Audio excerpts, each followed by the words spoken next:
যুদ্ধের আবহের মধ্যে সোশ্যাল মিডিয়ায় দেশবিরোধী পোস্ট করার অপরাধে বসিরহাট শাকচূড়া থেকে সাইফুদ্দিন আহমেদ নামে এক যুবককে গ্রেপ্তার করল পুলিশ। সামাজিক মাধ্যমে দেশবিরোধী তথা বিতর্কিত পোস্ট করে শ্রীঘরে যুবক। বসিরহাট থানার শাকচূড়া এলাকা থেকে সাইফুদ্দিন আহমেদ নামক এক যুবককে গ্রেপ্তার করল বসিরহাট সাইবার ক্রাইম থানার পুলিশ। এই যুবক সামাজিক মাধ্যমে নিজের প্রোফাইলে একাধিক বিতর্কিত ছবি সহ দেশবিরোধী প্রচুর পোস্ট করে, যেখানে দেশের প্রধানমন্ত্রী ও সেনাবাহিনীর মহিলা আধিকারিকদের ছোট করে দেখানো এবং পাকিস্তানের প্রধানমন্ত্রী ও তাদের সেনাবাহিনীর আধিকারিকদের পক্ষ নিয়ে সোশ্যাল মিডিয়ায় পোস্ট করে ওই যুবক।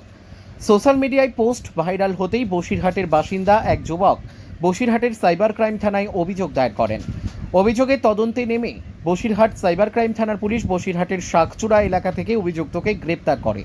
ধৃতকে আজ 3 দিনের হেফাজতে নেবার আবেদন জানিয়ে বসিরহাট মহকুমা আদালতে তোলা হয়। বসিরহাট থেকে সুকান্ত দাসের report, crime press Bengal news.